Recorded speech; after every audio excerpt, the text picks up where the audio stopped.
أشهد أن لا إله إلا الله وحده لا شريك له وأشهد أن محمدا عبده ورسوله أما بعد فأعوذ بالله من الشيطان الرجيم بسم الله الرحمن الرحيم الحمد لله رب العالمين الرحمن الرحيم مالك يوم الدين إياك نعبد وإياك نستعين اهدنا الصراط المستقيم صراط الذين أنعمت عليهم غير المغضوب عليهم ولا الضالين.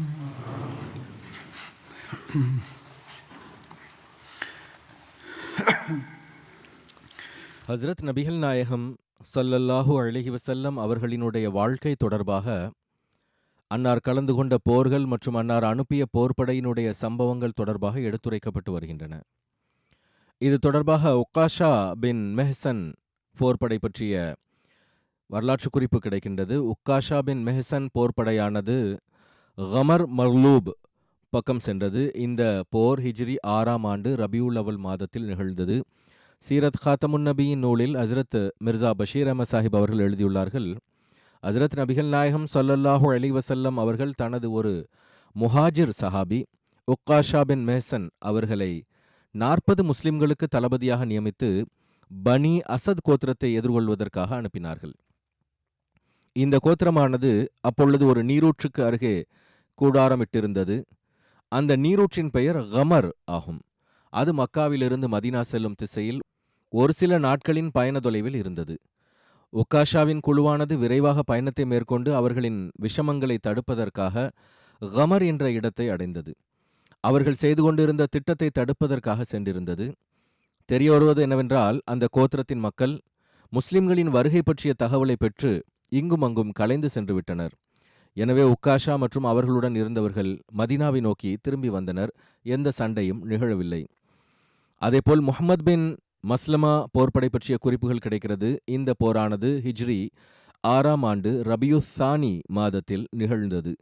ஹஸ்ரத் நபிகள் நாயகம் ஸல்லல்லாஹு அலைஹி வஸல்லம் அவர்கள் ஹஸ்ரத் முஹம்மது பின் மஸ்லமா அவர்களை பனு சஅலபா மற்றும் பனு அவாலை நோக்கி அனுப்பினார்கள். அவர்கள் துல்கஸ்ஸா என்ற இடத்தில் இருந்து வந்தார்கள். துல்கஸ்ஸாவானது மதீனாவில் இருந்து ரபஸாவின் வழியில் 24 மைல் தொலைவில் இருந்தது. ஹஸ்ரத் நபிகள் நாயகம் ஸல்லல்லாஹு அலைஹி வஸல்லம் அவர்கள் ஹஸ்ரத் முஹம்மது பின் மஸ்லமா அவர்களுடன் 10 பேரை அனுப்பினார்கள். இந்த குழுவானது இரவு வேளையில் அங்கு சென்றடைந்தது. அந்த மக்கள் ஹஸ்ரத் முஹம்மது பின் மஸ்லமா மற்றும் அவர்களுடன் இருந்தவர்களை சுற்றி வளைத்து விட்டார்கள். இவர்கள் அப்பொழுது உறங்கிக் கொண்டிருந்தார்கள். எதிரிகளில் 100 பேர் இருந்தனர். எதுவரை என்றால், எதிரிகள் அம்புகளை கொண்டு சூழும் வரை முஸ்லிம்களுக்கு தெரியவில்லை. அதற்கு பிறகு முஹம்மது பின் மஸ்லமா விரைவாக எழுந்தார்கள். அவர்களிடத்தில் தலைமை பொறுப்பு இருந்தது. அன்னார் தன்னுடைய தோழர்களிடம் ஆயுதங்களை ஏந்துமாறு உரக்க குரல் கொடுத்தார்கள். அவர்கள் அனைவரும் விரைவாக எழுந்தனர். இரவு வேளையில் அம்பு எய்தப்பட்டு கொண்டிருந்தது. பரஸ்பரம் சிறிது நேரம் வரை அம்பு எய்தல் தொடர்ந்து கொண்டிருந்தது. பிறகு காட்டரபிகள் ஈட்டிகளை கொண்டு தாக்கி மீதமிருந்த அனைவரையும் ஷஹீதாக்கி விட்டனர். ஹஸ்ரத் முஹம்மது பின் மஸ்லமா காயமடைந்து விழுந்தார்கள். அன்னாரின் கரண்டைக்காலில் ஏற்பட்ட காயம் எப்படிப்பட்டதாக இருந்ததென்றால், நகர முடியவில்லை. அந்த மக்கள் அன்னாரினுடைய ஆடைகளை களைந்துவிட்டு சென்று விட்டார்கள். ஒரு முஸ்லிம் கொலையுண்டவர்களை கடந்து சென்று கொண்டிருந்தார். அவர் இன்னா லில்லாஹி வ இன்னா இலைஹி ராஜிஊன் என்று கூறினார். அதை செவியுற்றதும் முஹம்மது பின் மஸ்லமா அசைந்தார்கள். அந்த நபர் அன்னாருக்கு உணவு வழங்கினார். அன்னாரை பயண விலங்கின் மீது ஏற்றி மதீனா கொண்டு வந்தார். முஹம்மது பின் மஸ்லமாவுடன் இருந்தவர்களின் ஷஹாதத்துகளுக்கு காரணமான எதிரிகளை பழி வாங்குவதற்காக அனுப்பப்பட்ட இன்னொரு போர்ப்படை பற்றிய குறிப்பு கிடைக்கிறது. இது ஹஸ்ரத் அபு உபைதா பின் அல் ஜர்ராஹ் போர்ப்படை என்று அழைக்கப்படுகிறது. இதன் விபரத்தில் ஹஸ்ரத் மிர்சா பஷீர் அஹமத் சாஹிப் அவர்கள் எழுதியுள்ளார்கள். இந்த நிலைமைகள் பற்றி ஹஸ்ரத் நபிகள் நாயகம் ஸல்லல்லாஹு அலைஹி வஸல்லம் அவர்களுக்கு தெரிய வந்தது, அதாவது ஜுல்கஸ்ஸாவில் முஹம்மது பின் மஸ்லமாவுடன் சென்றிருந்தவர்களினுடைய ஷஹாதத் பற்றி தெரிய வந்தபோது, அன்னார் குறைஷியர்களைச் சேர்ந்த பெரும் சஹாபிகளில் ஒருவராக கருதப்பட்ட அபு உபைதா பின் அல் ஜர்ராஹ் அவர்களை முஹம்மது பின் மஸ்லமாவிற்காக பழி வாங்குவதற்காக ஜுல்கஸ்ஸாவை நோக்கி அனுப்பினார்கள். இதற்கிடையே பனு சஅலபாவின் மக்கள் மதினாவிற்கு அக்கம்பக்கத்தில் தாக்குதல் நடத்தும் எண்ணமுடையவர்களாக இருக்கின்றார்கள் என்ற தகவலும் கிடைத்திருந்தது. எனவே பெருமானார் ஸல்லல்லாஹு அலைஹி வஸல்லம் அவர்கள் அபு உபைதா அவர்களின் தலைமையில் 40 துடிப்பான சஹாபிகளின் குழுவை அனுப்பினார்கள். மேலும் இரவு நேரத்தில் பயணம் மேற்கொண்டு காலை பொழுதில் அங்கு சென்றடையுமாறு கட்டளையிட்டார்கள். அபு உபைதா அவர்கள் கட்டளையை அமல்படுத்தும் விதத்தில் சரியாக காலை தொழுகை நேரத்தில் அவர்கள் வரை சென்று அவர்களை தாக்கினார்கள். இந்த திடீர் தாக்குதலால் அஞ்சி சிறிது சண்டையிட்டதற்கு பிறகு அவர்கள் ஓடிவிட்டார்கள். மேலும் அருகில் இருந்த மலைகளில் ஒளிந்து விட்டனர். அபு உபைதா அவர்கள் போர் செல்வங்களை கைப்பற்றி மதீனாவை நோக்கி திரும்பினார்கள். இந்த போர் படையில் குறிப்பிடப்பட்டிருக்கின்ற 2 சஹாபிகள், அதாவது முஹம்மது பின் மஸ்லமா மற்றும் அபு உபைதா பின் அல் ஜர்ராஹ் இருவரும் பெரும் சஹாபிகளில் கருதப்பட்டார்கள். முஹம்மது பின் மஸ்லமா தனது நற்குணங்கள் மற்றும் திறமை தவிர கஅப் பின் அஷ்ரஃப் என்ற யூதனின் கொலையில் ஹீரோவாக இருந்தார்கள். ஏனென்றால் இந்த தீயவன் இவர்களின் கைகளினாலேயே தனது முடிவை எட்டினான். முஹம்மது பின் மஸ்லமா அன்சாரி கோத்திரமான அவுஸ் கோத்திரத்தோடு தொடர்புடையவராக இருந்தார்கள். மேலும் ஹஜ்ரத் உமர் அவர்களின் ஹிலாஃபத் காலகட்டத்தில் அன்னாரின் நம்பிக்கைக்குரியவர்களாக கருதப்பட்டு வந்தார்கள். எனவே ஹஜ்ரத் உமர் அவர்கள் பொதுவாக அவர்களையே தனது பணியாளர்களின் முறையீடுகள் பற்றிய விசாரணைக்கு அனுப்பி வைத்து வந்தார்கள். ஹஜ்ரத் உஸ்மான் அவர்களினுடைய வஃபாத்திற்கு பிறகு முஸ்லிம்களுக்கு இடையிலான குழப்பங்களின் கதவுகள் திறந்தபோது முஹம்மது பின் மஸ்லமா அவர்கள் தன்னுடைய வாளை ஒரு கல்லில் உடைத்துவிட்டு தனது கையில் ஒரு தடியை மட்டும் வைத்து கொண்டார்கள். எவரேனும் அவர்களிடத்தில் இதற்கான காரணத்தை வினவினால், முஸ்லிம்களுக்கிடையே பரஸ்பர சண்டையின் கதவு திறந்தால் நீங்கள் வாளை உடைத்து ஏதேனும் ஒரு அறையில் அதன் தரை எவ்வாறு கிடக்குமோ அதே போன்று வீட்டில் அமர்ந்து விட வேண்டும் என்று ஹஜ்ரத் நபிகள் நாயகம் ஸல்லல்லாஹு அலைஹி வஸல்லம் அவர்கள் கூறியுள்ளார்கள் என கூறுவார்கள். இந்த கட்டளையானது அநேகமாக முஹம்மது பின் மஸ்லமாவிற்காக கூறப்பட்டதாகும், அல்லது குறிப்பாக அந்த குழப்பத்திற்கானதாக இருந்தது. ஏனென்றால் சில வேளைகளில் குழப்பங்களை எதிர்கொள்வதும் ஒரு உயர்தரமான மார்க்க தொண்டாகவே கருதப்படுகின்றது. 2வது சஹாபி அபு உபைதா பின் அல் ஜர்ராஹ் அவர்கள் ஆவார்கள். இவர்களும் குறைஷியாக இருந்தார்கள். மேலும் பெரும் சஹாபிகளில் ஒருவராக இருந்தார்கள். ஹஜ்ரத் நபிகள் நாயகம் ஸல்லல்லாஹு அலைஹி வஸல்லம் அவர்களை அமீனுல் மில்லத், அதாவது சமுதாயத்தின் நம்பிக்கைக்குரியவர் என்ற பட்டத்தை வழங்கியிருந்தார்கள். மேலும் ஹஜ்ரத் நபிகள் நாயகம் ஸல்லல்லாஹு அலைஹி வஸல்லம் அவர்களின் வஃபாத்திற்கு பிறகு ஹஜ்ரத் அபூ பக்ர் அவர்கள் ஹிலாஃபத்திற்கு தகுதி உடையவர்களாக கருதிய 2 சஹாபிகளில் இவர்களும் ஒருவர் ஆவார்கள். இதிலிருந்து அன்னாரின் மேன்மை வெளிப்படுகின்றது. அபு உபைதா ஹஜ்ரத் உமர் அவர்களின் ஹிலாஃபத் காலகட்டத்தில் தொற்று நோயால் வஃபாத்தாகி ஷஹீத் அந்தஸ்தை அடைந்தார்கள். பிறகு இன்னொரு போர், இது பனு சுலைம் கோத்திரத்தை நோக்கி அனுப்பப்பட்ட ஜயத் பின் ஹாரிசா போர்படையாகும். இது தொடர்பாக ஹஜ்ரத் மிர்சா பஷீர் அஹமத் சாஹிப் அவர்கள் எழுதுகிறார்கள், ஹிஜ்ரி 6ஆம் ஆண்டு ரபியுல் ஆஹிர் மாதத்தில் ஹஜ்ரத் நபிகள் நாயகம் ஸல்லல்லாஹு அலைஹி வஸல்லம் அவர்கள் தன்னால் விடுதலை செய்யப்பட்ட அடிமை ஜயத் பின் ஹாரிசா அவர்களின் தலைமையில் சில முஸ்லிம்களை பனு சுலைம் கோத்திரத்தை நோக்கி அனுப்பினார்கள். இந்த கோத்திரமானது அப்பொழுது நஜதினுடைய பகுதியில் ஜமூம் என்ற இடத்தில் வசித்து வந்தது. மேலும் ஒரு நீண்ட காலமாக ஹஜ்ரத் நபிகள் நாயகம் ஸல்லல்லாஹு அலைஹி வஸல்லம் அவர்களுக்கு எதிராக செயல்பட்டு வந்தது. அஹல் போரிலும் கூட இந்த கோத்திரமானது முஸ்லிம்களுக்கு எதிராக குறிப்பிடத்தக்க பங்காற்றியது. ஜயத் பின் ஹாரிசா மற்றும் அவர்களுடன் இருந்தவர்கள் ஜமூம் என்ற இடத்தை அடைந்தபோது, இந்த இடம் மதீனாவிலிருந்து ஏறக்குறைய 50 மைல் தொலைவில் இருந்தது. அங்கு எவரும் இருக்கவில்லை. ஆனால் அங்கு முசைனா கோத்திரத்தின் ஹலீமா என்ற பெயருடைய ஒரு பெண், அவர் இஸ்லாத்தின் எதிரிகளை சார்ந்தவராக இருந்தார். அவர் மூலமாக பனு சுலைம் கோத்திரத்தின் சிலர் தங்களுடைய கால்நடைகளை மேய்த்து கொண்டிருந்த இடம் தொடர்பாக தெரிய வந்தது. அந்த தகவலிலிருந்து பயனடைந்தவாறு ஜயத் பின் ஹாரிசா அவர்கள் அந்த இடத்தை கண்டறிந்தார்கள். திடீரென்று நடத்திய தாக்குதலினால் அஞ்சி அவர்களின் பெரும்பாலார் இங்கும் அங்கும் கலைந்து சென்று விட்டனர். சில கைதிகளும் கால்நடைகளும் முஸ்லிம்களின் கையில் சிக்கின. அவற்றை அழைத்து கொண்டு அவர்கள் மதீனாவை நோக்கி திரும்பி வந்தார்கள். எதேர்ச்சையாக அந்த கைதிகளில் ஹலீமா என்ற பெண்ணின் கணவரும் இருந்தார். எந்நிலையிலும் அவர் போர் எதிரியாக இருந்தார், போரிட வந்திருந்தார். அதற்கு ஹஸ்ரத் நபிகள் நாயகம் ஸல்லல்லாஹு அலைஹி வஸல்லம் அவர்கள் ஹலீமாவினுடைய இந்த உதவியின் காரணமாக, அதாவது அவர் தகவல் தெரிவித்திருந்தார், அதன் காரணமாக ஹலீமா அவர்களை ஃபிதியா எதுவும் பெறாமல் விடுதலை செய்தார்கள். அது மட்டுமின்றி அவரினுடைய கணவரையும் அவர்களின் உதவிக்கு பேருபகாரமாக விட்டுவிட்டார்கள். ஹலீமாவும் அவருடைய கணவரும் மகிழ்ச்சியோடு தங்களுடைய நாட்டிற்கு திரும்பி சென்று விட்டனர். இதேபோன்று ஸயத் இப்னு ஹாரிஸா போர்ப்படை பற்றிய குறிப்பு கிடைக்கின்றது. அது ஈஸ் என்ற இடத்தை நோக்கி அனுப்பப்பட்டது. இதன் விவரம் சீரத் காத்தமுன் நபியின் நூலில் இவ்வாறு எடுத்துரைக்கப்பட்டுள்ளது. அதாவது ஹஸ்ரத் நபிகள் நாயகம் ஸல்லல்லாஹு அலைஹி வஸல்லம் அவர்கள் ஹிஜ்ரி 6ஆம் ஆண்டு ஜமாதில் ஊலா மாதத்தில் அவர்களை, அதாவது ஸயத் பின் ஹாரிஸா அவர்களை 170 சஹாபிகளுக்கு தளபதியாக நியமித்து மதினாவிலிருந்து அனுப்பி வைத்தார்கள். இந்த போர்ப்படையினுடைய காரணம் தொடர்பாக வரலாற்றை எழுதக்கூடியவர்கள் என்ன எழுதியுள்ளார்கள் என்றால், சிரியாவிலிருந்து மக்கத்து குறைஷியர்களின் ஒரு குழு வந்து கொண்டிருந்தது. அந்த குழுவை தடுத்து நிறுத்துவதற்கு இந்த படையை அன்னார் அனுப்பியிருந்தார்கள். குறைஷிகளின் குழுவானது எப்பொழுதும் ஆயுதம் ஏந்தியவர்களாக இருந்தார்கள். மக்காவிற்கும் சிரியாவிற்கும் இடையே வந்து போகும் பொழுது அவர்கள் மதீனாவிற்கு மிக அருகில் கடந்து சென்றார்கள். அதன் காரணமாக அவர்கள் தரப்பிலிருந்து எந்நேரமும் அபாயம் இருந்து வந்தது. இது தவிர இந்த குழு எந்தெந்த இடத்தையெல்லாம் கடந்து சென்றதோ அங்கு அரபு கோத்திரங்களை முஸ்லிம்களுக்கு எதிராக தூண்டியும் வந்தார்கள். இதன் காரணமாக முழு நாட்டிலும் முஸ்லிம்களுக்கு எதிரான வெறுப்பானது அபாயகரமான முறையில் கொழுந்துவிட்டு எரிந்து கொண்டிருந்தது. எனவே அவற்றை தடுத்து நிறுத்துவது அவசியமாக இருந்தது. எவ்வாறு இருப்பினும் ஹஸ்ரத் நபிகள் நாயகம் ஸல்லல்லாஹு அலைஹி வஸல்லம் அவர்கள் குழு வருவதை பற்றிய தகவல் கிடைத்ததும் ஸயத் பின் ஹாரிஸா அவர்களை அதன் பக்கம் அனுப்பினார்கள். அவர்கள் எச்சரிக்கையுடன் முன்னேறினார்கள். ஈஸ் என்ற இடத்தில் அந்த குழுவை பிடித்தார்கள். ஈஸ் என்பது ஒரு இடத்தின் பெயராகும். இது மதீனாவிலிருந்து 4 நாட்கள் பயண தூரத்தில் கடல் திசையில் இருந்தது. இது திடீர் தாக்குதல்களாக இருந்த காரணத்தினால் அந்த குழுவினர் முஸ்லிம்களின் தாக்குதல்களை தாங்க முடியாமல் தங்களுடைய அனைத்து பொருட்களையும் விட்டுவிட்டு ஓடிச் சென்று விட்டார்கள். ஸயத் அவர்கள் சிலரை கைதிகளாக பிடித்தார்கள். மேலும் அந்த குழுவினரின் பொருட்களை தன்னுடைய கட்டுப்பாட்டில் எடுத்துக்கொண்டு மதீனாவை நோக்கி புறப்பட்டார்கள். மேலும் ஹஸ்ரத் நபிகள் நாயகம் ஸல்லல்லாஹு அலைஹி வஸல்லம் அவர்களின் சமூகத்தில் ஆஜரானார்கள். இந்த சம்பவத்தில் அபுல் ஆஸ் பின் ரபீ அவர்கள் சிறைபிடிக்கப்பட்டது மற்றும் இஸ்லாத்தை ஏற்றுக்கொண்டது பற்றிய குறிப்பு கிடைக்கின்றது.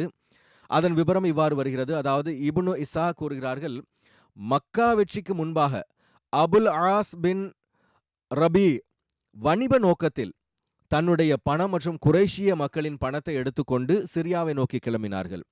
வியாபாரம் முடிந்ததும் குழுவை அழைத்து கொண்டு திரும்பிய போது ஹஸ்ரத் நபிகள் நாயகம் ஸல்லல்லாஹு அலைஹி வஸல்லம் அவர்களினுடைய ஒரு படையை எதிர்கொள்ள நேர்ந்தது. சஹாபா அவரிடத்தில் இருந்த அனைத்து பொருட்களையும் தங்களுடைய கட்டுப்பாட்டில் எடுத்துக்கொண்டார்கள். மேலும் குழுவினுடைய மக்களை சிறைபிடித்தார்கள். இப்னு சஅத் எழுதியுள்ளார், ஹஸ்ரத் ஸயத் அவர்கள் அபுல் ஆஸ் அவர்களும் இருந்த அந்த குழுவினரை சிறைபிடித்தார்கள். மேலும் அவர்களை மதீனா அழைத்து வந்தார்கள். இமாம் ஸஹரி மற்றும் இப்னு உக்பா ஆகியோரின் பார்வையில் அபு பசீர், அபு ஜந்தல் மற்றும் இவர்கள் இருவர்களுடன் இருந்தவர்களும் அபுல் ஆஸ் அவர்களின் குழுவினரிடமிருந்து செல்வத்தை கைப்பற்றினார்கள். மேலும் அவர்களை சிறைபிடித்தார்கள். சைஃபுல் பெஹர் அவர்களின் வசிப்பிடமாக இருந்தது. சைஃபுல் பெஹர் பற்றி முன்பும் குறிப்பிடப்பட்டு விட்டது. இது ஈஸுக்கு அருகில் கடலோரத்தில் இருந்தது. அவர்கள் இருவரும் அந்த குழுவினர்களில் எவரையும் கொல்லவில்லை. ஏனென்றால் அதற்கு ஹஸ்ரத் நபிகள் நாயகம் ஸல்லல்லாஹு அலைஹி வஸல்லம் அவர்களுக்கு அபுல் ஆசுடன் மாமனார் உறவு இருந்தது. இவர் ஹஸ்ரத் நபி ஸல்லல்லாஹு அலைஹி வஸல்லம் அவர்களின் மருமகன் ஆவார்கள். இன்னொரு அறிவிப்பில் வருகிறது, அபுல் ஆஸ் அந்த படையினரிடமிருந்து, அதாவது ஸயத் பின் ஹாரிஸா அவர்களின் படையிடம் இருந்து தப்பி ஓடிவிட்டார்கள். முஸ்லிம்கள் அந்த குழுவினரின் செல்வத்தை எடுத்துக்கொண்டு திரும்பிய போது அபுல் ஆஸ் இரவு வேளையில் மதீனா வந்தார். எதுவரை என்றால் தன்னுடைய மனைவி நபி ஸல்லல்லாஹு அலைஹி வஸல்லம் அவர்களின் மகள் ஸைனப் அவர்களிடம் வந்து அவர்களிடத்தில் அடைக்கலம் நாடினார். ஹஸ்ரத் ஸைனப் அவர்கள் அபுல் ஆஸுக்கு அடைக்கலம் கொடுத்தார்கள். ஹஸ்ரத் நபிகள் நாயகம் ஸல்லல்லாஹு அலைஹி வஸல்லம் அவர்கள் காலை தொழ வைத்தார்கள். பெருமானார் ஸல்லல்லாஹு அலைஹி வஸல்லம் அவர்கள் தக்பீர் கூறினார்கள். மக்களும் அன்னாருடன் தக்பீர் கூறினார்கள். ஹஸ்ரத் ஸைனப் அவர்கள் பெண்களுக்கான திண்ணையில் இருந்து, அதாவது இது பெண்களுக்கான இடமாக இருந்தது, அங்கிருந்து உரக்க குரல் கொடுத்தார்கள். இன்னொரு அறிவிப்பில் வருகிறது, அவர்கள் தன்னுடைய வாசலில் நின்று கொண்டு, மக்களே, நான் அபுல் ஆஸுக்கு அடைக்கலம் கொடுத்துள்ளேன் என்று உரத்த குரலில் கூறினார்கள். ஹஜ்ரத் நபிகள் நாயகம் ஸல்லல்லாஹு அலைஹி வஸல்லம் அவர்கள் தொழுகையிலிருந்து சலாம் வாங்கிய பிறகு அன்னார் மக்களை பார்த்து கூறினார்கள், மக்களே, நான் செவியுற்றதை நீங்களும் செவியுற்றீர்களா என்றார்கள். அதற்கு அவர்கள் ஆமாம் என்று கூறினார்கள். பெருமானார் ஸல்லல்லாஹு அலைஹி வஸல்லம் அவர்கள் கூறினார்கள், யாருடைய கையில் முஹம்மத் ஸல்லல்லாஹு அலைஹி வஸல்லம் அவர்களின் உயிர் உள்ளதோ அவன் மீது ஆணையாக இந்த விஷயத்தில் எது தொடர்பாகவும் நான் அறிந்திருக்கவில்லை. அதாவது இது தொடர்பாக எனக்கு முன்பு தெரியாது. இப்பொழுது ஹஜ்ரத் ஸைனபிடம் இருந்துதான் கேட்டுள்ளேன். எதுவரை என்றால், நீங்கள் எதை கேட்டீர்களோ அதை நானும் கேட்டேன். முஸ்லிம்கள் தனது எதிரிகளுக்கு எதிரில் ஒரு கையாக உள்ளனர். அன்னார் கூறினார்கள், முஸ்லிம்கள் தனது எதிரிக்கு எதிரில் ஒன்றாக உள்ளனர். அவர்களின் சிறிய நபரும் கூட அடைக்கலம் கொடுக்க முடியும். இன்னொரு அறிவிப்பில் வருகிறது, பெருமானார் ஸல்லல்லாஹு அலைஹி வஸல்லம் அவர்கள் கூறினார்கள், எவருக்கு ஸைனப் அடைக்கலம் கொடுத்துள்ளார்களோ அவருக்கு நாமும் அடைக்கலம் கொடுத்துள்ளோம். பிறகு ஹஜ்ரத் நபிகள் நாயகம் ஸல்லல்லாஹு அலைஹி வஸல்லம் அவர்கள் தன்னுடைய வீட்டில் நுழைந்தார்கள். ஹஜ்ரத் ஸைனப் அவர்களும் ரசூலுல்லாஹ் ஸல்லல்லாஹு அலைஹி வஸல்லம் அவர்களுடன் நுழைந்தார்கள். அபுல் ஆஸிடமிருந்து எதெல்லாம் பறிக்கப்பட்டிருந்ததோ அதை திரும்ப ஒப்படைக்குமாறு அன்னாரிடம் கேட்டுக்கொண்டார்கள். பெருமானார் ஸல்லல்லாஹு அலைஹி வஸல்லம் அவர்கள் அதை ஏற்றுக்கொண்டார்கள். மேலும் அன்னார் கூறினார்கள், மகளே, அவருக்கு நல்ல விருந்து உபசரிப்பு செய். ஆனால் அவர் உங்களை தனிமையில் சந்திக்க வேண்டாம். சந்தேகமின்றி நீங்கள் அவருக்கு ஆகுமானவர் கிடையாது. ஏனென்றால் அவர் காஃபிர் ஆவார், நீங்கள் முஸ்லிம் ஆவீர்கள். அதனால் நபிகள் நாயகம் ஸல்லல்லாஹு அலைஹி வஸல்லம் அவர்கள் அந்த போர் படையினருக்கு எவர்கள் அபுல் ஆஸிடமிருந்து செல்வத்தை கைப்பற்றி இருந்தார்களோ அவர்களுக்கு தூதுச் செய்தி அனுப்பினார்கள். அவர்களிடம் கூறினார்கள், நீங்கள் அறிந்தது போன்று இவர் நம்மை சார்ந்தவராவார். அதாவது என்னோடு அவருக்கு உறவு உள்ளது. அவருடைய செல்வத்தை நீங்கள் கைப்பற்றி இருக்கின்றீர்கள்.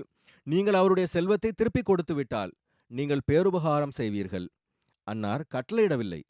அன்னார் கூறினார்கள், பேருபகாரம் செய்யுங்கள். அவருடைய செல்வத்தை நீங்கள் திருப்பிக் கொடுத்தால் அது நமக்கு பிடித்தமானதாகும். நீங்கள் மறுத்துவிட்டால் இது அல்லாஹினுடைய செல்வமாகும். அவன் உங்களுக்கு வழங்கியிருக்கின்றான். அதில் எனக்கு எந்த ஆட்சேபனையும் இல்லை. நீங்கள் அதற்கு அதிக உரிமை உடையவர்கள் ஆவீர்கள் என்று கூறினார்கள். அதற்கு அவர்கள், யா ரசூலல்லாஹ் ஸல்லல்லாஹு அலைஹி வஸல்லம், நாங்கள் இந்த செல்வத்தை அவரிடம் திருப்பி கொடுத்து விடுகின்றோம் என்று கூறினர். இப்னு உக்பா எழுதியுள்ளார், அபுல் ஆஸ் ஹஜ்ரத் ஸைனப் அவர்களிடம் அபு பசீர் மற்றும் அபு ஜந்தல் சிறைபிடித்திருந்த அவர்களின் செல்வங்களை கைப்பற்றியிருந்த தன்னுடைய தோழர்கள் தொடர்பாக பேசினார்கள். ஹஜ்ரத் ஸைனப் அவர்கள் ஹஜ்ரத் நபிகள் நாயகம் ஸல்லல்லாஹு அலைஹி வஸல்லம் அவர்களிடம் இது தொடர்பாக பேசினார்கள். அதற்கு ஹஜ்ரத் நபி ஸல்லல்லாஹு அலைஹி வஸல்லம் அவர்கள் வந்தார்கள். மேலும் மக்களிடம் கூறினார்கள், நாம் சிலரை மருமகன்களாக ஆக்கியுள்ளோம்.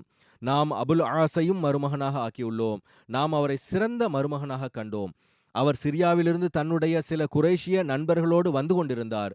அபு ஜந்தல் மற்றும் அபு பசீர் அவர்களை பிடித்து அவரை கைதியாக்கினார்கள். அவரிடம் இருந்ததை கைப்பற்றினார்கள். அவர்களில் எவரையும் கொலை செய்யவில்லை.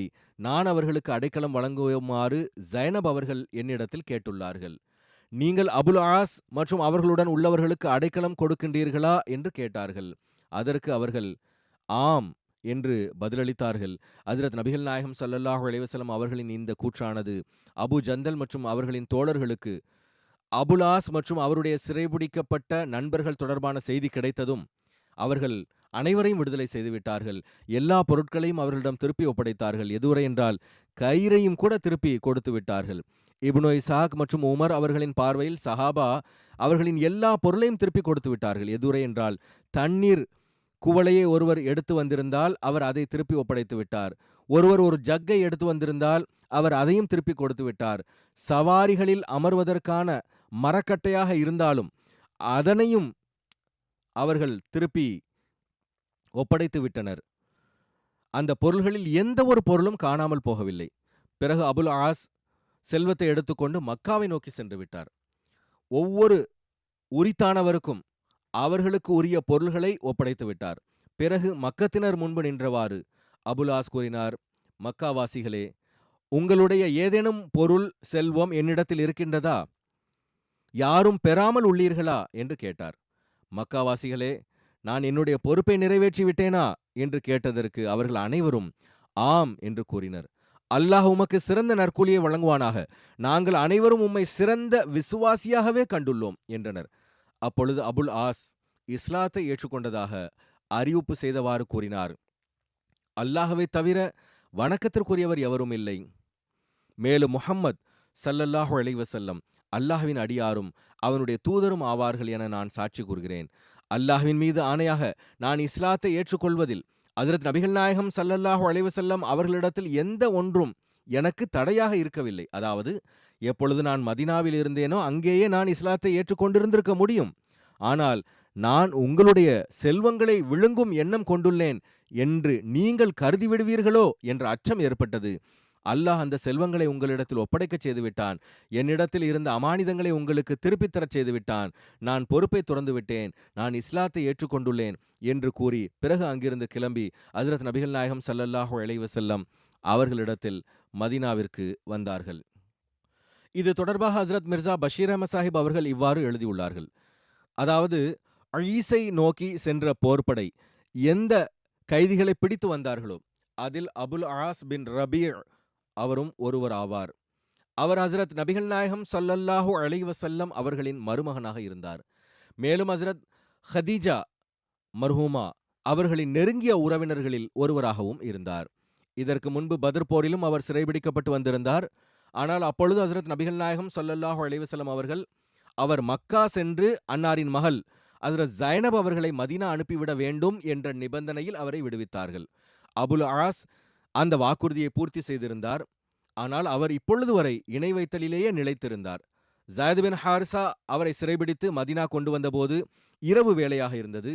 ஆனால் நான் இவ்வாறு கைதாகி இங்கு வந்துள்ளேன், உன்னால் எனக்கு ஏதேனும் செய்ய என்றால் செய்யுங்கள் என்று ஹஜ்ரத் ஜைனப் அவர்களுக்கு தகவல் கொடுத்து விட்டார்.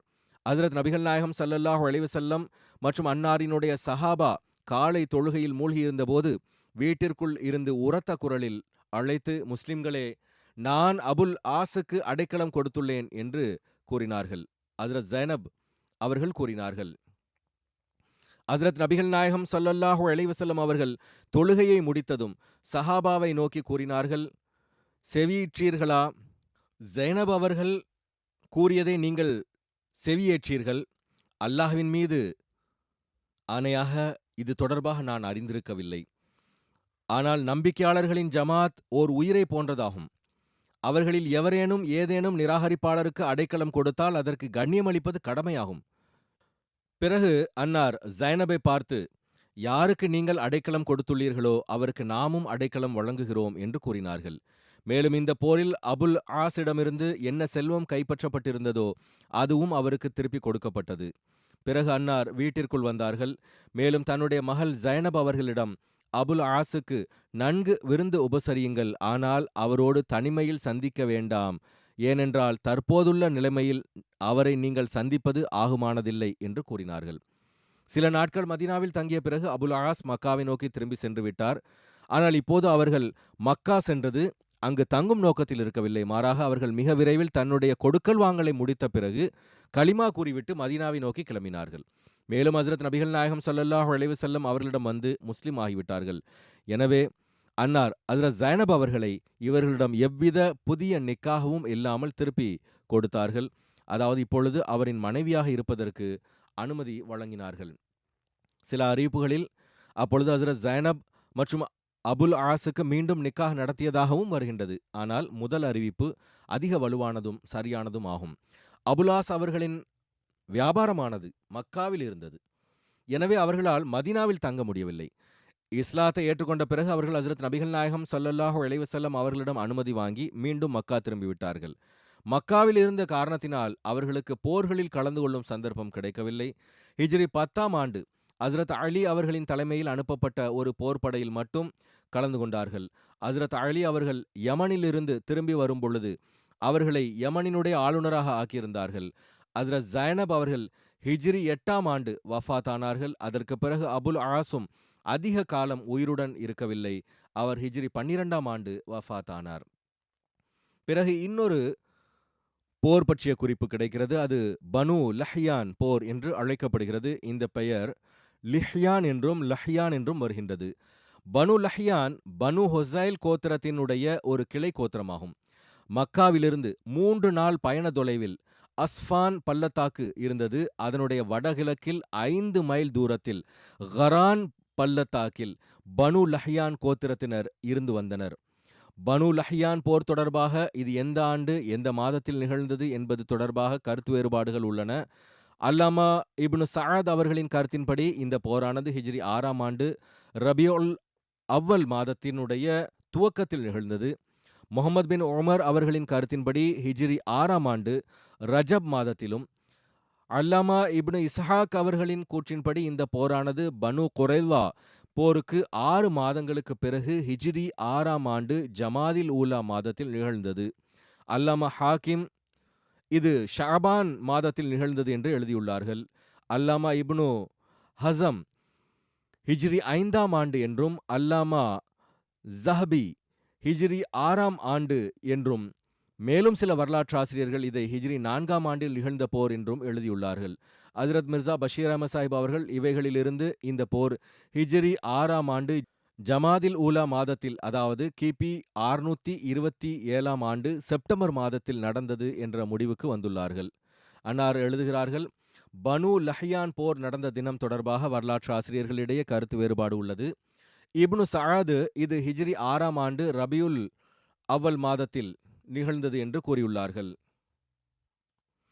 ஆனால் இப்னு இஸ்ஹாக் மற்றும் தபரி ஆகியோர் அது ஹிஜ்ரி 6ஆம் ஆண்டு ஜமாதில் ஊலா மாதத்தில் நிகழ்ந்ததாக விளக்கியிருக்கின்றார்கள். அன்னார், நான் இந்த இடத்தில் இப்னு இஸ்ஹாக்கை பின்பற்றுகிறேன் என்று கூறுகிறார்கள். அதாவது இப்னு இஸ்ஹாக் கூறியது அன்னாரின் பார்வையில் சரியாகும். அல்லாஹ்வே நன்கு அறிவான். பனு லஹ்யான் போரின் வரலாற்று பின்னணி தொடர்பாக ஹஜ்ரத் மிர்சா பஷீர் அஹமத் சாஹிப் அவர்கள் எழுதுகிறார்கள், அஸ்ஹாபே ரஜீஇனுடைய வேதனைக்குரிய சம்பவத்தை சான்று காட்டி கூறுகிறார்கள். அந்த சந்தர்ப்பத்தில் 10 அப்பாவி முஸ்லிம்கள், எவர்கள் இஸ்லாத்தின் அமைதி நிறைந்த தூதுச் செய்தியை எட்ட வைப்பதற்காக அனுப்பப்பட்டிருந்தார்களோ, அவர்கள் ஏமாற்றப்பட்டு கொடூரமாக கொலை செய்யப்பட்டிருந்தார்கள். அந்த அனைத்து குழப்பங்களின் ஆணி வேறாக பனு லஹ்யான் கோத்திரத்தின் கையே இருந்தது. அந்த காலத்தில் இவர்கள் மக்கா மற்றும் மதீனாவிற்கு இடையே கரான் என்ற பள்ளத்தாக்கில் வசித்து வந்தார்கள். இயல்பாகவே ஹஜ்ரத் நபிகள் நாயகம் ஸல்லல்லாஹு அலைஹி வஸல்லம் அவர்களுக்கு இந்த சம்பவம் தொடர்பாக கடுமையான துக்கம் இருந்தது. மேலும் பல நடவடிக்கைகள் இப்பொழுது வரை அதே போன்று எதிர்க்கும் விதத்திலும் குழப்பம் விளைவிக்கும் விதத்திலும் இருந்து வந்தது. மேலும் எதிர்காலத்திலும் அவர்கள் முஸ்லிம்களுக்கு எதிராக மேலும் அதிகமான குழப்பங்களுக்கு காரணமாக இருக்கலாம் என்கின்ற அச்சமும் இருந்ததனால், குறைந்தபட்சம் எதிர்காலத்தில் முஸ்லிம்கள் அவர்களின் குழப்பங்களிலிருந்து பாதுகாப்பாக இருக்க வேண்டும் என்பதற்காக அமைப்பு ரீதியில் அவர்களை தண்டிப்பதை சரியானதாக கருதினார்கள். எனவே ஹஜ்ரத் நபிகள் நாயகம் ஸல்லல்லாஹு அலைஹி வஸல்லம் அவர்கள் ஹஜ்ரத் இப்னு மக்தூம் அவர்களை மதீனாவில் பிரதிநிதியாக நியமித்தார்கள். அவர்களை தண்டிக்கும் அந்த நோக்கத்திற்காக அன்னார் கிளம்பினார்கள்.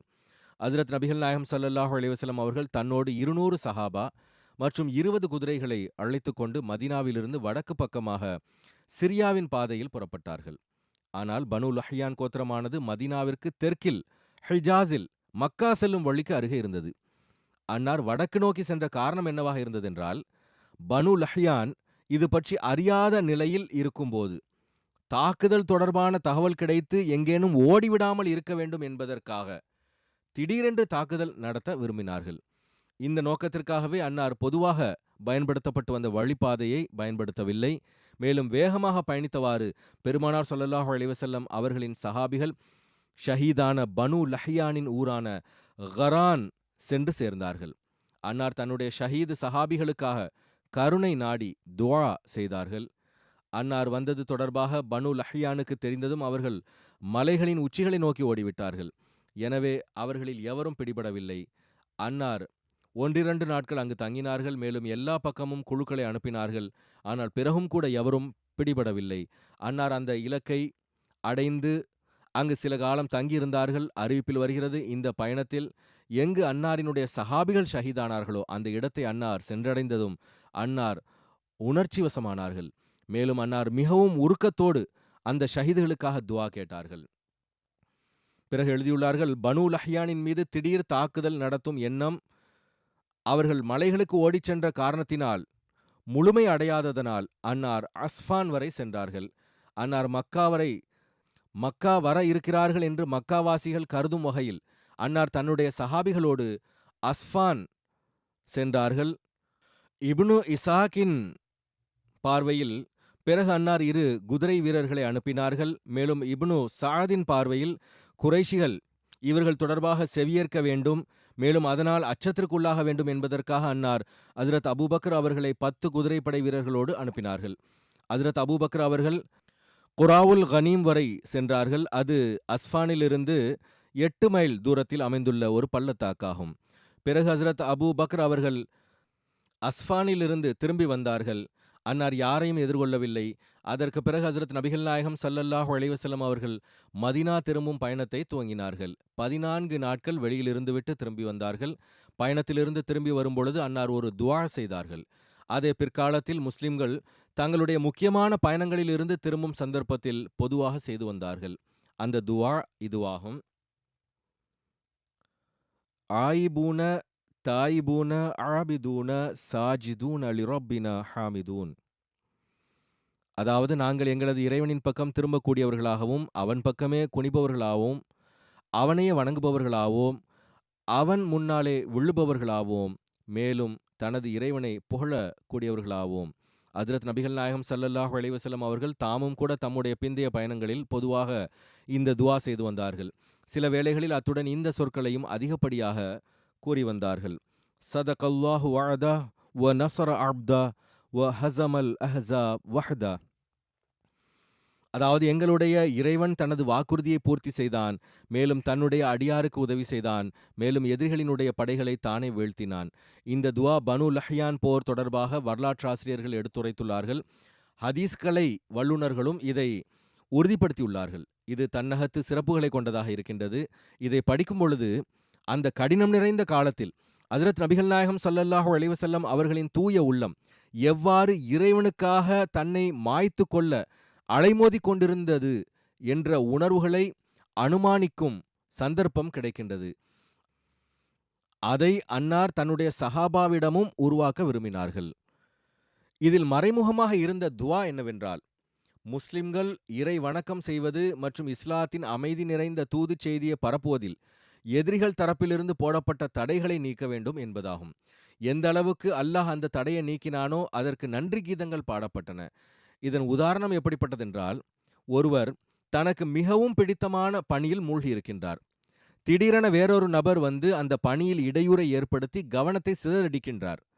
ஆனால் சிறிது நேரத்திற்கு பிறகு இறைவனுடைய அருளால் அந்த தடையானது நீங்குகிறது. அந்த நபர் மீண்டும் தனக்கு பிடித்த பணியை செய்வதில் மூழ்குவதற்கான சந்தர்ப்பத்தை பெறுகின்றார். அப்படிப்பட்ட தருணத்தில் அந்த நபரினுடைய உள்ளத்தில் எழுகின்ற உணர்வுகளே இந்த துஆவில் மறைந்திருக்கின்றன. ஏனென்றால் ஹஜ்ரத் நபிகள் நாயகம் ஸல்லல்லாஹு அலைஹி வஸல்லம் அவர்கள் நாம் இந்த பயணத்தின் தற்காலிக தடைகளிலிருந்து விடுதலையாகி தன்னுடைய இறைவனின் நினைப்பில் நேரத்தை கழிக்க முடிகின்ற மற்றும் அவனை புகழ்வதற்கான சந்தர்ப்பம் கிடைக்கும் நிலைக்கு திரும்புகிறோம். எந்த இறைவன் இதற்கு முன்பும் பல சந்தர்ப்பங்களில் நம்மை எதிரிகளின் குழப்பங்களிலிருந்து பாதுகாத்து அமைதியை வழங்கினானோ அவன் பக்கம் திரும்புகிறோம் என கூறினார்கள். இது எவ்வளவு அருளுக்குரிய உணர்வு! மேலும் எந்த அளவுக்கு உள்ளம் கவரக்கூடியதாக இருக்கின்றது! மேலும் எந்த அளவுக்கு அமைதி நிறைந்ததாக உள்ளது! ஆனால் வருத்தம் என்னவென்றால், பிறகும் கூட சில இஸ்லாத்தின் எதிரிகள் ஹஜ்ரத் நபிகள் நாயகம் ஸல்லல்லாஹு அலைஹி வஸல்லம் மற்றும் அன்னாரின் சஹாபிகளின் அசல் நோக்கம் கொடுங்கோல் படையை திரட்டுவது மற்றும் உலக ஆசை என்று கூறுகிறார்கள்.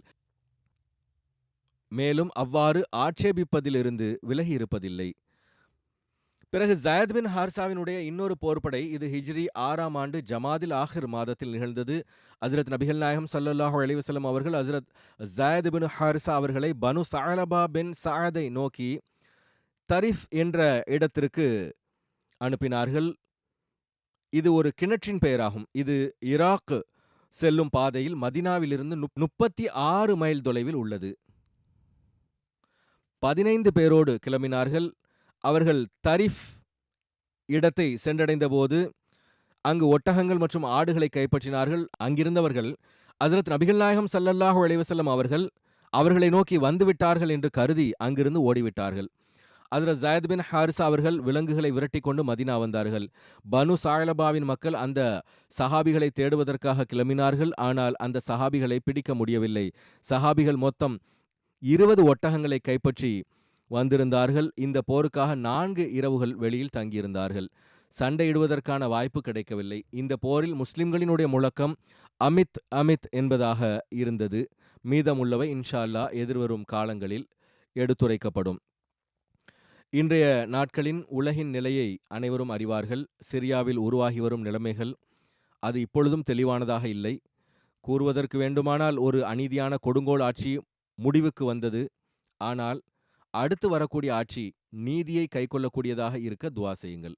வரக்கூடியவர்கள் நாங்கள் நீதியை நிலைநாட்டுவோம் என நிறைய விஷயங்கள் கூறுகின்றார்கள்தான். ஆனால் அதிகாரம் கிடைக்கும் பொழுது சொல்வது ஒன்றும் செய்வது ஒன்றுமாக இருப்பதையே பொதுவாக பார்க்க முடிகிறது. அல்லாஹ் இந்த பகுதியினுடைய அகமதிகளை தனது பாதுகாப்பில் வைப்பானாக. விமர்சகர்கள் எழுதுவது என்னவென்றால், வெளிப்படையாக பொதுமக்கள் அநீதி முடிவுக்கு வந்துவதற்கு கொண்டாட்டங்களை மேற்கொள்கிறார்கள். ஆனால் எதிர்காலத்தில் என்ன நடக்கும் என்று ஒன்றும் தெரியாது. அதேபோல் இஸ்ரேலும் காரணமில்லாமல் அந்த பகுதிகளில் தாக்குதல் நடத்தி கொண்டிருக்கிறது. வெளிப்படையாக இஸ்லாமிய உலகிற்கு எதிராக அவர்களின் எண்ணங்கள் அபாயகரமானதாக தெரிகின்றன. இந்த அடிப்படையில் எந்த நாடும் பாதுகாப்பாக இல்லை. இது தொடர்பாக பாகிஸ்தானுக்காக அதிகமாக துவா செய்யுங்கள். ஈரானுக்காகவும் மற்ற நாடுகளுக்காகவும் துவா செய்யுங்கள். அல்லாஹ் முஸ்லிம்களுக்கு அறிவையும் புரிதலையும் வழங்குவானாக. பிரிந்து கிடத்தல் மற்றும் ஆட்சியின் பேராசை போன்றவைகள் முடிவுக்கு வரட்டுமாக. இவர்கள் ஒன்றுபடுவார்களாக. இதே நிலை நீடிக்கும் என்றால், முஸ்லிம்கள் தரப்பிலிருந்து இதே போன்ற செயல்கள் தொடரும் என்றால், தங்களுடைய மக்களையே கொல்லக்கூடியவர்களாக இருப்பார்கள் என்றால், பிறகு அதுபோன்ற அநீதியாளர்களுக்கு எதிரில் அல்லாஹ் எவ்வாறு உதவி செய்வான்? எவ்வாறு இருப்பினும் அதிக துவாக்களை செய்யுங்கள். அல்லாஹ் ஒவ்வொரு அகமதியையும் இவர்களின் தீங்கிலிருந்து பாதுகாப்பானாக. அகமதிகள் இந்த முஸ்லிம்களின் கைகளிலிருந்தும் பாதுகாப்பாக இல்லை. அதாவது இந்த பெயர் தாங்கிய முஸ்லிம்களின் கைகளிலிருந்தும், பிறகு அந்நியர்களின் கைகளிலிருந்தும், எவர்கள் முஸ்லிம்களுக்கு எதிராக இருக்கின்றார்களோ அவர்களிடமிருந்தும் பாதுகாப்பாக இல்லை. அல்லாஹ் கருணை காட்டுவானாக. மேலும் நம்மை எல்லா வகையிலும் தனது பாதுகாப்பில் வைப்பானாக. அதேபோல் உலகில் இன்றைய நாட்களில் புயல்களும் அதிகம் வருகின்றன. கடந்த நாட்களில் மயோட் தீவில் புயல் வந்தது. அங்கு அகமதிகள் உள்ளார்கள். அல்லாஹினுடைய அருளால் பாதுகாப்பாக உள்ளனர். ஜமாத்தும் அங்கு தொண்டாற்றி கொண்டிருக்கின்றது. அதை அங்குள்ள அரசாங்கமானது பாராட்டியுள்ளது. அங்கு வாய்க்கு வந்த விலையில் உணவுகளை விற்கின்றார்கள். பசியுடன் இருப்பவர்களுக்கு உணவு கிடைப்பதில்லை. அங்கு அல்லாஹினுடைய அருளால் ஜமாத் தொண்டாற்றி கொண்டிருக்கிறது, உணவு வழங்கி கொண்டிருக்கிறது. ஆனால் எவ்வாறு இருப்பினும் அல்லாஹ் இந்த தீவுகளையும் விண்ணின் பேரழிவுகளிலிருந்து பாதுகாப்பாக வைப்பதற்காக துவா செய்யுங்கள். தொழுகைக்கு பிறகு சில ஜனாசா தொழ வைப்பேன். முதலாவது ஜனாசா அமீர் ஹசன் வார்னி சாஹிப் ஷஹீத் அவர்களுடையதாகும். இவர்கள் மீர்பூர் ஹாஸ் மாவட்டத்தின் நுஸ்ரதாபாத் ஊரை சார்ந்த துர் முகமது சாஹிப் அவர்களினுடைய மகன் ஆவார்கள். கடந்த நாட்களில் ஷஹீதாக்கப்பட்டார்கள். இன்னா லில்லாஹி வ இன்னா இலைஹி ராஜிஊன். பள்ளிவாயிலிருந்து வீட்டிற்கு சென்று கொண்டிருந்தார்கள். துப்பாக்கியால் சுட்டு அவர்களை ஷஹீதாக்கிவிட்டார்கள். மர்ஹூம் வசியத் செய்தவர்களாக இருந்தார்கள். அவர்கள் பின்விட்டு சென்றவர்களில் தாயார், மனைவி மற்றும் 2 மகன்கள் மற்றும் 3 மகள்கள் உள்ளனர். சகோதர சகோதரிகளும் உள்ளனர். விபரத்தின் அடிப்படையில் அமீர் ஹசன் சாஹிப் டிசம்பர் 13ஆம் தேதி காலை தஹஜ்ஜுத் தொழுகை மற்றும் ஃபஜர் தொழுகையை ஜமாத்தாக நிறைவேற்றிய பிறகு தன்னுடைய வீட்டிற்கு திரும்பி சென்று கொண்டிருந்தார்கள். 12 வயதுடைய அவர்களுடைய மகன் தைமூர் அவர்களும் உடன் இருந்தார்கள். அவர்களினுடைய வீட்டிற்கும் பள்ளிவாயிலுக்கும் இடையே ஒரு சாலை உள்ளது. அவர்கள் அந்த சாலையை கடந்துதான் இருந்தார்கள். மோட்டார் சைக்கிளில் வந்த அடையாளம் தெரியாத இருவர் அவர்கள் முன்பிருந்தே அங்கு இருந்தார்கள். தங்களுடைய முகத்தை மறைத்திருந்தார்கள். இவர்களுக்கு அருகே வந்து பெயரை கேட்டனர். அடையாளம் கண்டு பிறகு சுட்டுவிட்டனர். அவர்களுக்கு 5 குண்டுகள் பட்டன. அதன் காரணமாக சம்பவ இடத்திலேயே ஷஹீதாகிவிட்டார்கள். இன்னா லில்லாஹி வ இன்னா இலைஹி ராஜிஊன். அதற்கு பிறகு தாக்கியவர்கள் சம்பவ இடத்தை விட்டு ஓடிவிட்டனர். அவர்களினுடைய மகன் தைமூர் அவர்களை அல்லாஹ் அற்புதமான முறையில் பாதுகாப்பாக வைத்தான். மகன் மிகுந்த துணிச்சலுடனும் தைரியத்துடனும் இதை எதிர்கொண்டவாறு ஜமாத் சகோதரர்களுக்கு சம்பவத்தை பற்றிய தகவலை தெரிவித்தார்கள். மர்ஹூமின் குடும்பத்தில் அஹ்மதியத்தானது அவர்களினுடைய தாய்வழி கொள்ளுப்பாட்டனார் மதிப்பிற்குரிய தனி பக்ஷ் சாஹிப் அவர்கள் மூலமாக வந்தது. அவர்கள் 1937ஆம் ஆண்டு 2வது ஹிலாஃபத் காலகட்டத்தில் பையத் செய்திருந்தார்கள். ஷஹீத் மர்ஹூமுடைய பாட்டனார் அஹ்மதியாக இருக்கவில்லை. ஆனால் மீதமுள்ள குடும்பம், தந்தையினுடைய சகோதரர்கள் அஹ்மதியத்தை ஏற்றுக்கொண்டனர். ஷஹீத் மர்ஹூமுடைய தந்தையார் துர் முகமது அவர்கள் 2வது ஹிலாஃபத் காலகட்டத்தில் 1964ஆம் ஆண்டு பையத் செய்தார்கள். மதிப்பிற்குரிய சையத் தாவூத் முசஃபர் ஷா அந்த நாட்களில் அங்கிருந்தார்கள். விவசாயம் செய்து வந்தார்கள். அவர்கள் மூலமாக வந்தார்கள். ஷஹீத் அவர்கள் விவசாயம் செய்து வந்தார்கள். சில காலங்களாக நுஸ்ரதாபாத்தில் செக்யூரிட்டி கார்டாகவும் டியூட்டி கொடுத்து வந்தார்கள். மர்ஹூம் அவர்களுக்கு காயித் மஜ்லிஸ் குத்தாமுல் அஹ்மதியாவாக தொண்டாற்றும் நல்வாய்ப்பும் கிடைத்தது. ஷஹாதத்தின் போது மர்ஹூம் செக்ரட்டரி வக்ஃபே நோவாக தொண்டாற்றி கொண்டிருந்தார்கள். ஹிலாஃபத்தோடு களப்பற்ற பற்று மற்றும் விசுவாசத்தின் தொடர்பு இருந்தது. விருந்து உபசரிக்கக்கூடியவர்களாக இருந்தார்கள். மென்மையான இயல்புக்கு சொந்தக்காரராக இருந்தார்கள். அவருடைய தாயார் கூறுகிறார்கள், என்னுடைய மகனுக்கு ஷஹாதத் அந்தஸ்து கிடைத்தது எங்களுக்கு மிகவும் பெருமிதத்திற்குரியதாகும். என்னுடைய இரண்டாவது மகனையும் தியாகம் செய்ய வேண்டி வந்தால் ஜமாத்திற்காக தியாகம் செய்து விடுவேன். மிகவும் மன தைரியமான தாயார். தந்தை வஃபாத்தான பிறகு மர்ஹூம் எப்பொழுதும் சகோதர சகோதரிகளை கருத்தில் கொண்டு வந்தார்கள். யாசகம் கேட்டு வரும் எவரையும் வெறுங்கையோடு திரும்ப அனுப்ப மாட்டார்கள். அண்டை வீட்டுக்காரர்களில் அஹ்மதி அல்லாத ஒரு பார்வையில்லாத பெண்மணியும் இருந்தார். அவர்களின் ஆடுகளையும் அந்த பெண்ணினுடைய குழந்தைகளையும் கருத்தில் கொண்டு வந்தார்கள். அந்த குழந்தைகளை பள்ளிக்கூடத்திற்கு அழைத்துச் செல்வார்கள். ஜமாத்தான தொழுகையை முறையாக பேணக்கூடியவர்களாக இருந்தார்கள். மீர்பூர் ஹாஸ் மாவட்டத்தினுடைய அமீர் சாஹிப் அவர்கள் எழுதுகிறார்கள், எல்லா ஜமாத் நிகழ்ச்சிகளுக்காகவும் அனைத்து பணிகளையும் விட்டுவிட்டு டியூட்டிக்காக ஆஜராகி விடுவார்கள். கடந்த 1 மாத காலமாக கூறுகிறார்கள், மர்ஹூம் இடத்தில் குறிப்பிடத்தக்க மாற்றத்தை நான் கண்டேன். ஃபஜருக்கு முன்பாகவே வந்து பள்ளிவாயிலை திறந்து நஃபில்களை நிறைவேற்றுவது தினசரி வழக்கமாக இருந்தது. ஒரு புதிய அமீர் ஹுசைன் பிறந்திருப்பது போன்று இருந்தது. ஜாமியா அஹ்மதியாவினுடைய ஆசிரியர் ஹாலித் பலூச் அவர்கள் இவரினுடைய உறவினர் ஆவார்கள். கூறுகிறார்கள், இவர்களினுடைய சிறப்புகளில் வீரம், மற்றவர்களுக்கு உதவி செய்வது அதிகமாக இருந்தது. எப்பொழுதெல்லாம் அவர்களுடன் சந்திப்பு நிகழ்ந்ததோ எப்பொழுதும் ஆன்மீக விஷயங்களே பேசுவார்கள். பெரும்பாலும் இறைவன் அவனுடைய அடியானுடனுடைய தொடர்பு எவ்வாறு முன்னேற்றமடைய செய்ய முடியும் என்பது தொடர்பாக பேசுவார்கள். ஒரு முரப்பி சாஹிப் அவர்கள் எழுதுகிறார்கள், அவர்களின் பகுதியில் ஜமாத் அல்லாத மக்களோடு நல்ல தொடர்புகள் இருந்தன. இவர்களினுடைய வஃபாத்தின் போது தொலைதூரத்தில் இருந்து மக்கள் இரங்கலுக்கு கேட்பதற்காக வந்திருந்தார்கள். அனைவரும் கூறியது என்னவென்றால், இவர்கள் எல்லாரையும் நேசிக்கக்கூடியவர்களாக இருந்தார்கள். யாருடைய கஷ்டத்திலும் உதவி செய்யக்கூடியவர்களாக இருந்தார்கள். அல்லாஹ் மன்னித்தலோடும் கருணையோடும் நடந்து கொள்வானாக, அந்தஸ்தை உயர்த்துவானாக, அவர்களின் குழந்தைகளையும் தனது பாதுகாப்பிலும் அமைதியிலும் வைப்பானாக. 2வது ஜனாசா மலேசியாவின் முபல்லிக் மௌலானா அப்துஸ்ஸத்தார் ரவுஃப் சாஹிப் உடையதாகும். இவர்களும் கடந்த நாட்களில் 75 வயதில் வஃபாத் ஆகிவிட்டார்கள். இன்னா லில்லாஹி வ இன்னா இலைஹி ராஜிஊன். 1973ஆம் ஆண்டு ஜனவரி 15ஆம் நாள் அஹ்மதியத்தை ஏற்றுக்கொள்ளும் நற்பேறு கிடைத்தது. 1977 அக்டோபர் மாதத்தில் ஜாமியா அஹ்மதியா ரபுவாவில் சேர்ந்தார்கள். முபஷிர் கோர்ஸ் படித்து முடித்தார்கள். பல்வேறு நாடுகளில் தொண்டாற்றும் நற்பேறு கிடைத்தது. 85ஆம் ஆண்டு இந்தோனேஷியாவில் முபல்லிகாக நியமிக்கப்பட்டார்கள். பிறகு ஃபிஜி அனுப்பப்பட்டார்கள். அங்கு சில ஆண்டுகள் இருந்தார்கள். பிறகு இந்தோனேஷியா சென்று விட்டார்கள். பிறகு மலேசியா அனுப்பப்பட்டார்கள். அங்கு தப்லீக் செய்தார்கள். பிறகு வியட்நாமில் இவர்கள் பணியமர்த்தப்பட்டார்கள். அங்கு சில ஆண்டுகள் இருந்தார்கள். பிறகு மலேசியாவில் தொண்டாற்றும் நல்வாய்ப்பு பெற்றார்கள். மிகவும் தொண்டாற்றக்கூடியவர்களாக இருந்தார்கள். அவர்கள் பின்விட்டுச் சென்றவர்களில் மனைவியும் 3 மகன்களும் உள்ளனர். ஒரு மகள் மற்றும் 3 மகன்கள் உள்ளனர்.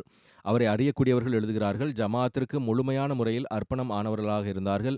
ஜமாத் சகோதரர்களுக்கும் தியாகங்கள் செய்யுமாறும் வக்ஃப் செய்யுமாறும் அறிவுறுத்தி வந்தார்கள். மிகவும் நேசிக்கக்கூடிய, ஒவ்வொருவரினுடைய பலவீனங்களையும் திரையிடக்கூடிய மனிதராக இருந்தார்கள். இவர்களின் தப்லீக் முயற்சிகளால் பல மக்களுக்கு ஜமாத்தில் இணையும் நல்வாய்ப்பு கிடைத்தது. ஹஜ்ரத் நபிகள் நாயகம் ஸல்லல்லாஹு அலைஹி வஸல்லம் அவர்களை அளவு கடந்து நேசித்தார்கள். ஹஜ்ரத் நபி ஸல்லல்லாஹு அலைஹி வஸல்லம் அவர்கள் தொடர்பாக பேசப்படும் போதெல்லாம் அவர்களின் கண்களில் கண்ணீர் வழிந்தோடும். வேறு நாடுகளுக்கு சென்று ஜமாத்திற்கு தொண்டாற்றுமாறு கூறப்பட்டால் தனது மனைவி மற்றும் மக்களை விட்டுவிட்டு எவ்வித கவலையும் இல்லாமல் சென்று விடுவார்கள். எல்லா நேரமும் ஜமாத்திற்காக தியாகம் செய்ய ஆயத்தமாக இருந்தார்கள்.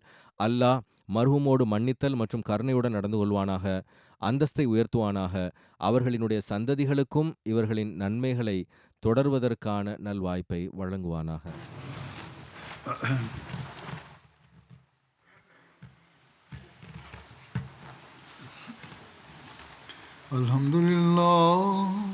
Alhamdulillah nahmaduhu wa nasta'inuhu wa nastaghfiruhu wa nu'minu bihi wa natawakkalu alayhi wa na'udhu billahi min shururi anfusina wa min sayyiati a'malina. Man yahdihillahu fala mudilla lahu ومن يضلل فلا هادي له ونشهد أن لا إله إلا الله ونشهد أن محمدا عبده ورسوله. عباد الله رحمكم الله إن الله يأمر بالعدل والإحسان وإيتاء ذي القربى وينهى عن الفحشاء والمنكر والبغي يعظكم لعلكم تذكرون اذكروا الله يذكركم وادعوه يستجب لكم ولذكر الله أكبر